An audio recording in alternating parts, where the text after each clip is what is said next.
Selamat pagi kepada mahasiswa dan mahasiswi peserta mata kuliah dasar-dasar manajemen dimanapun Anda berada saat ini.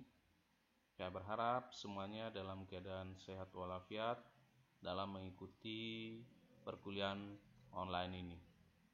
Nah, pada pertemuan ke-9 ini seperti sudah saya share atau bagikan di grup Classroom kita bahwa file pertemuan pertama hingga ke pertemuan terakhir mata kuliah ini sudah saya bagikan. Tinggal Anda sekalian mempelajari setiap topik di dalam setiap pertemuan yang akan kita langsungkan secara online ini. Nah, pada pertemuan ke-9 ini kita membahas terkait dengan perencanaan, fungsi perencanaan, dan pengambilan keputusan. Nah, kalau saudara buka file yang telah saya bagikan di grup Classroom, kita lihat di slide yang ke-62. Di sana ada materi terkait dengan fungsi perencanaan dan pengambilan keputusan. Kalau saudara baca, di sana ada 4 tujuan dari pembelajaran perkuliahan kita ini. Pertama, mengetahui konsep dasar perencanaan dan manajemen organisasi. Kedua, mengetahui jenis-jenis perencanaan. Ketiga, mengetahui alat-alat bantu manajemen. Dan keempat adalah bagaimana cara penyelesaian masalah dan pengambilan keputusan. Nah, kita awali dengan pengertian perencanaan.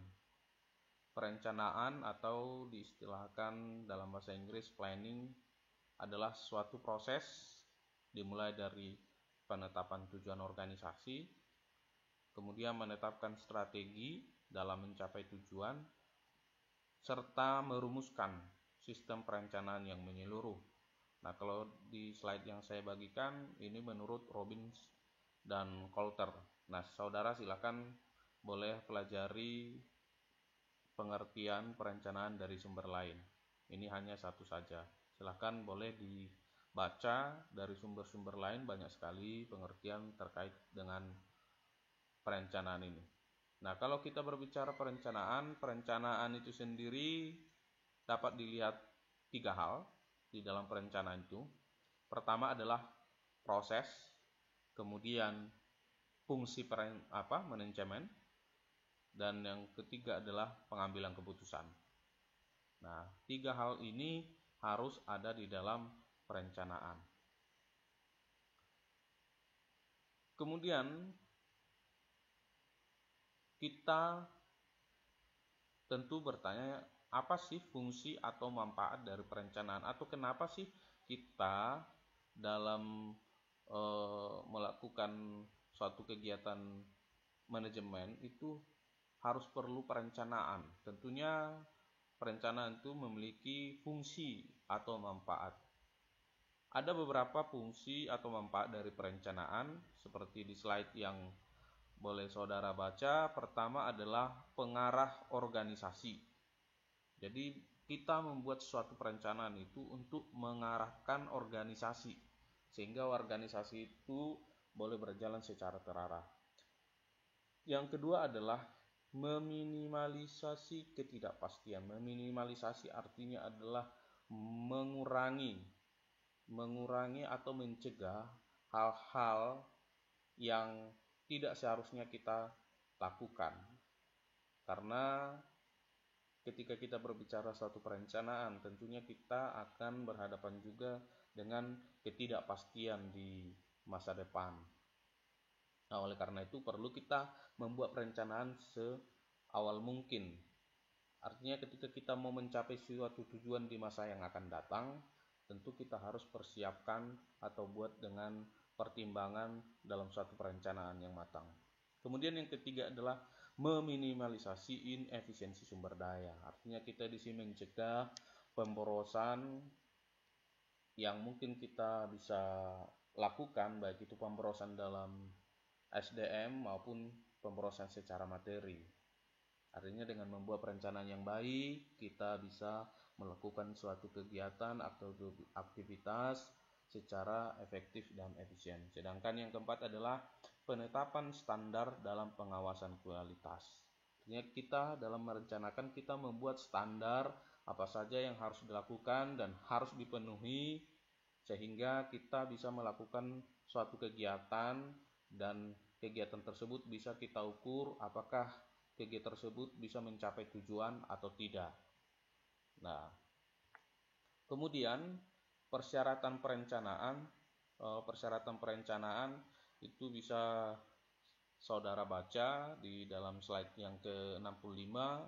Ada beberapa persyaratan perencanaan, ya, dimulai dari harus faktual, artinya harus nyata, dan realistis. Realistis maksudnya adalah bisa dipenuhi atau bisa dikerjakan.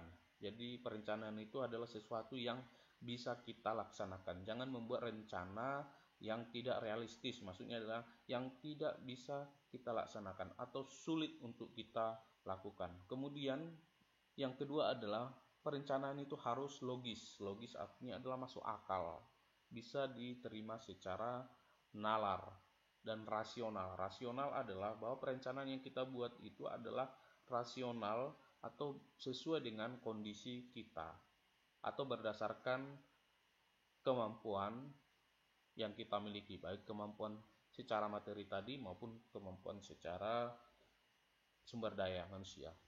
Kemudian adalah perencanaan itu harus fleksibel. Artinya fleksibelnya adalah mengikuti bagaimana nantinya ketika suatu kegiatan manajemen itu berjalan, nah, atau ketika sesuatu itu dilaksanakan, makanya perencanaan itu harus bisa fleksibel, bisa mengikuti situasi dan kondisi yang sedang terjadi.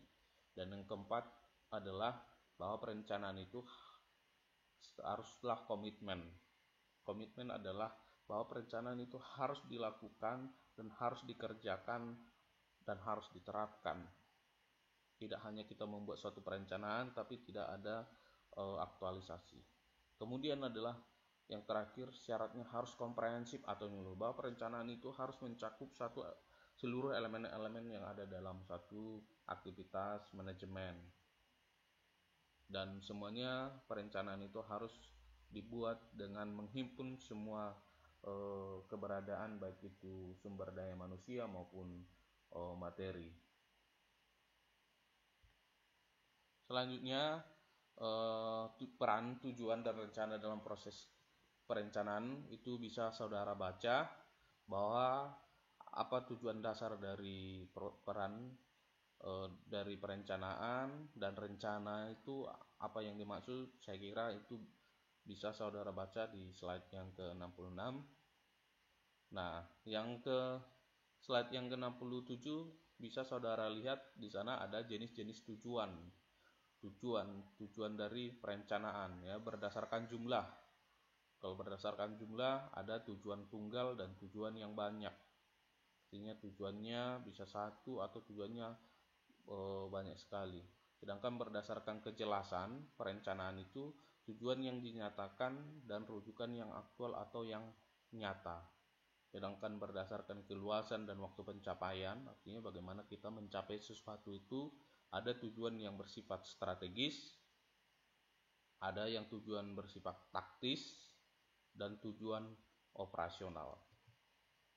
Nah, sedangkan jenis-jenis rencana bisa saudara baca di slide ke-68.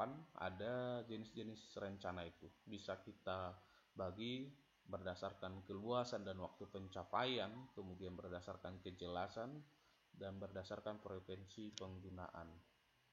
Nah, saudara tolong dicermati di slide 69 bagaimana keterkaitan antara rencana dan tujuan yang akan kita capai. Nah, jadi kalau kita berbicara suatu organisasi, ketika kita mau mencapai suatu tujuan organisasi, kita bisa melihat hubungan antara rencana dan tujuan itu. Di mana tujuan suatu organisasi, kalau kita bisa melihat, bisa dibagi dua, yaitu ada tujuan dan rencana. Nah, tujuan strategis dan rencana strategis. Nah, ini bisa kita lihat bahwa tujuan strategis itu ada 3, bersifat jangka panjang, artinya untuk jangka panjang, bersifat jangka menengah, dan bersifat jangka pendek. Kalau misalnya tujuan operasional itu jangka pendek, misalnya bagaimana tujuan untuk 1 tahun ke depan, sedangkan taktis itu biasanya untuk 5 tahun mendatang, sedangkan strategis itu bisa sampai 50 tahun. Bagaimana tujuan kita untuk 5 tahun yang akan datang, apa yang harus kita capai. Nah, itu namanya tujuan strategis. Nah, begitu juga dengan rencana strategis, rencana taktis, dan rencana operasional. Nah, untuk mewujudkan tujuan operasional, tentunya kita harus buat rencana operasional. Nah, untuk kita mewujudkan tujuan taktis, kita juga harus menyusun rencana taktis. Nah, itu bisa kita lihat hubungannya. Dan untuk mewujudkan rencana taktis, kita juga harus melihat tujuan operasional kita. Misalnya tadi tujuan taktis itu adalah 5 tahun, tujuan operasional itu 1 tahun. Nah, dalam membuat rencana taktis, rencana untuk 5 tahun itu, kita juga harus melihat rencana kita dalam tahun ini. Nah, kira-kira seperti itu hubungan yang digambarkan pada slide 69. Nah, dalam slide 70 di sana juga ada pendekatan dalam penetapan tujuan. Jadi ada pendekatan, ada teknik atau cara yang bisa dilakukan dalam menetapkan tujuan. Bagaimana biar kita membuat suatu tujuan yang konkret, bagaimana kita membuat suatu tujuan yang bisa dicapai. Nah, ada. Di sana ada 2. Yang pertama pendekatan secara tradisional atau traditional goal setting. Dan yang kedua adalah pendekatan manajemen berdasarkan sasaran dan tujuan. Nah, pendekatan tradisional dalam pencapaian tujuan, di sana saudara digambarkan dalam bentuk segitiga. Di sana sudah dibuat bagaimana pendekatan tradisional itu dalam pencapaian tujuan. Jadi mulai dari tujuan bekerja secara individual, ya, di sana adalah jangan khawatirkan kualitas, bekerja dengan cepat. Nah, itu adalah sebagai upaya kita bagaimana mengharapkan pekerja itu bekerja secara individual. Dan ini semua digambarkan melalui pendekatan tradisional. Sedangkan pendekatan manajemen by objectivity atau pendekatan melalui manajemen, bisa saudara lihat pada slide 73 bahwa pendekatan secara manajemen itu adalah digambarkan hubungan pimpinan dan bawahan, di mana pimpinan dan bawahan itu dalam bersinergi untuk mencapai tujuan itu, mereka diawali membuat perencanaan, pelaksanaan, dan evaluasi bersama. Jadi ada kerjasama antara pimpinan dan bawahan, mulai dari perencanaan atau membuat perencanaan, kemudian melaksanakan suatu kegiatan yang telah direncanakan, dan mengevaluasi hasil dari kegiatan atau pelaksanaan suatu kegiatan. Nah, silakan saudara bisa baca kembali. Nah, kemudian apa yang menjadi kekuatan dan kelemahan dari penetapan tujuan berdasarkan manajemen ini? Nah, saudara bisa baca di sana. Ada beberapa yang menjadi tujuan dan ada beberapa yang menjadi kelemahan. Misalnya saya baca bahwa penetapan berdasarkan manajemen itu atau manajemen by objectivity itu melakukan integrasi fungsi. Kelebihannya dia bisa mengintegrasikan fungsi perencanaan dan pengawasan, nah, ke dalam suatu sistem yang rasional. Kelemahannya adalah dianggap terlalu menyederhanakan kegiatan dan berusaha untuk menyelesaikan segala sesuatu. Nah, itu hanya pembanding ya. Ada kelemahan dari suatu pendekatan. Beberapa alat bantu dalam perencanaan bisa saudara baca di slide 74. Ada bagan arus, ada bagan gun, dan jaringan. Nah, itu contoh-contohnya ada di slide 75, 76, 77. Nah, itu silakan saudara bisa membacanya.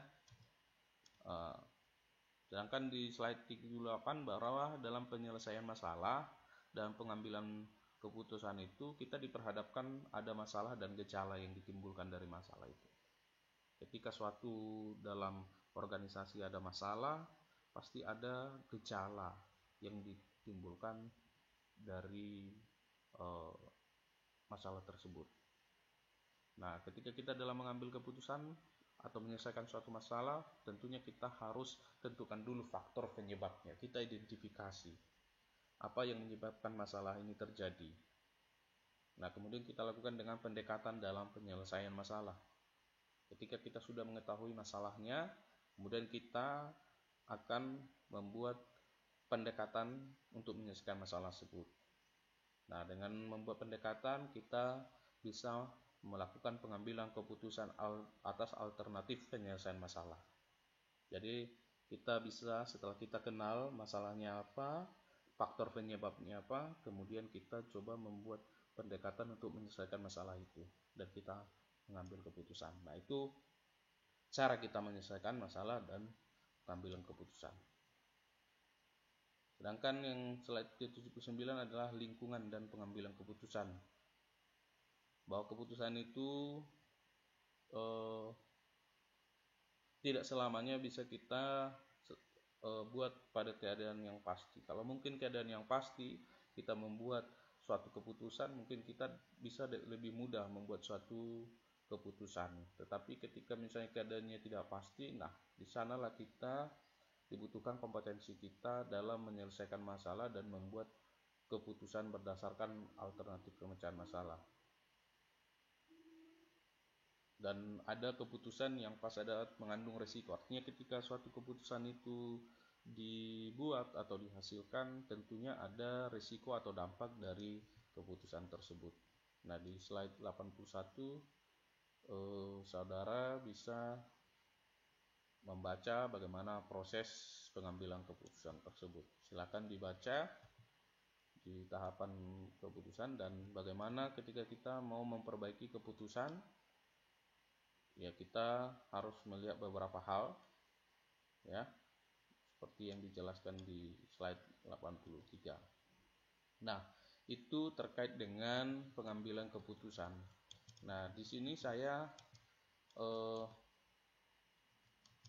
ini saudara untuk membaca di slide mulai 62 tadi terkait dengan perencanaan dan pengambilan keputusan. Kemudian di slide 84 saya juga akan menjelaskan terkait dengan manajemen strategis. Jadi dalam perkuliahan online ini ada dua materi yang saudara harus baca. Nah, di slide 84 ada manajemen strategis perusahaan. Apa tujuan kenapa kita harus belajar materi ini? Pertama adalah untuk mengetahui konsep dasar strategi, komponen-komponen strategi, dan yang kedua untuk mengetahui bagaimana manajemen strategi dijalankan, dan yang ketiga adalah untuk mengetahui berbagai jenis strategi berdasarkan tingkat perusahaan atau korporat atau tingkat fungsional. Nah, di slide 85 kita bisa melihat apa itu strategi. Strategi itu adalah rencana komprehensif untuk mencapai tujuan organisasi. Jadi strategi itu adalah suatu rencana komprehensif yang secara menyeluruh, artinya rencana yang sudah dibuat matang dan menyeluruh untuk mencapai tujuan organisasi. Itu dinamakan strategi. Ada beberapa komponen strategi atau unsur-unsur yang membentuk strategi. Pertama adalah kompetensi yang berbeda, kemudian yang kedua ruang lingkup, dan yang ketiga adalah distribusi sumber daya. Nah, kalau saudara lihat di slide 87 ada beberapa jenis-jenis strategi. Jadi strategi itu bermacam-macam. Ada strategi pada tingkat perusahaan, ada kedua strategi pada tingkat bisnis, dan strategi pada tingkat fungsional. Nah, ini macam-macam jenis-jenis strategi yang disebutkan oleh Griffin dan Stoner Freeman, dan saudara bisa membaca atau melihat pendapat para ahli atau ahli-ahli manajemen terkait dengan jenis-jenis strategi ini. Sangat banyak sekali. Nah, kalau kita melihat strategi ya, dalam membuat strategi atau pilihan strategi mana yang prioritas yang harus kita laksanakan, yang mana yang harus kita dahulukan. Nah, kita bisa melakukan berdasarkan analisis SWOT. SWOT ini adalah suatu analisis dalam kita menentukan strategi. Saudara lihat di slide yang ke-90 ada analisis SWOT. SWOT itu adalah analisis untuk melihat apa kekuatan, apa kelemahan, apa peluang dan tantangan. Jadi kalau kita membuat suatu strategi, kita buat dulu atau kita tentukan dulu apa yang menjadi kekuatan.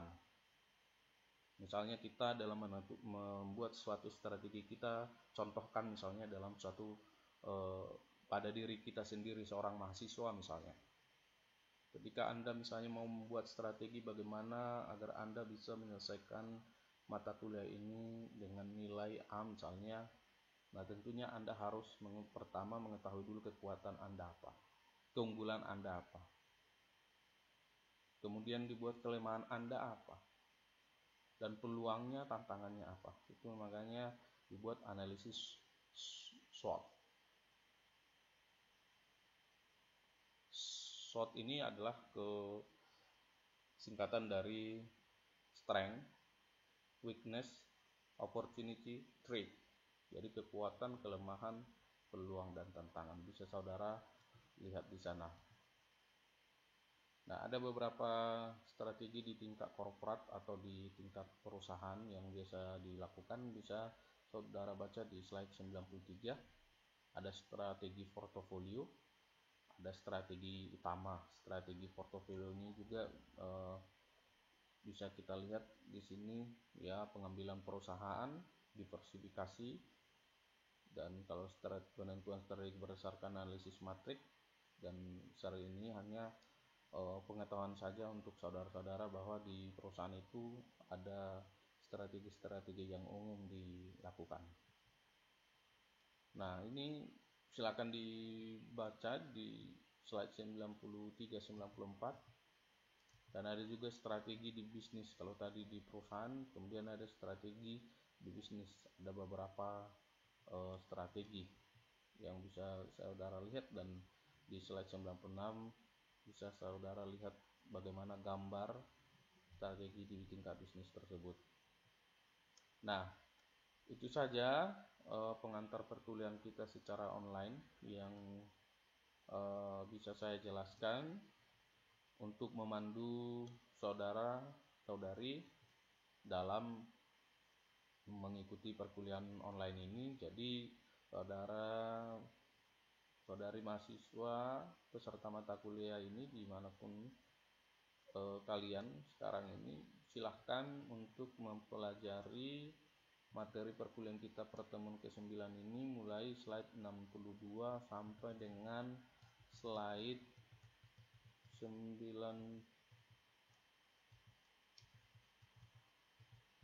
sampai dengan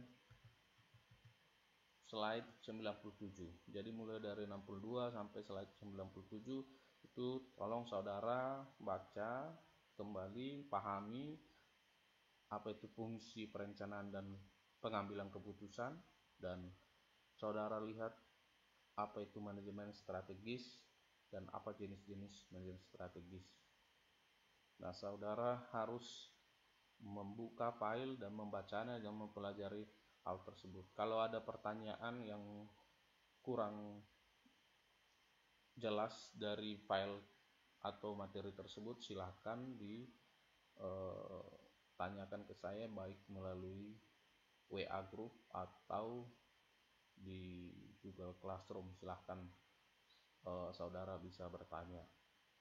Nah, itu tolong dipelajari dulu dalam dalam seminggu ini dipelajari, dipahami, kemudian nanti baru saya akan memberikan tugas untuk saudara boleh kerjakan. Demikian saja penjelasan perkuliahan dari saya. Silakan bekerja, silakan belajar, silakan dibaca, meskipun kita dalam perkuliahan online tapi tidak mengurangi produktivitas kita untuk belajar. Demikian yang bisa saya jelaskan. Saya ucapkan terima kasih dan selamat pagi.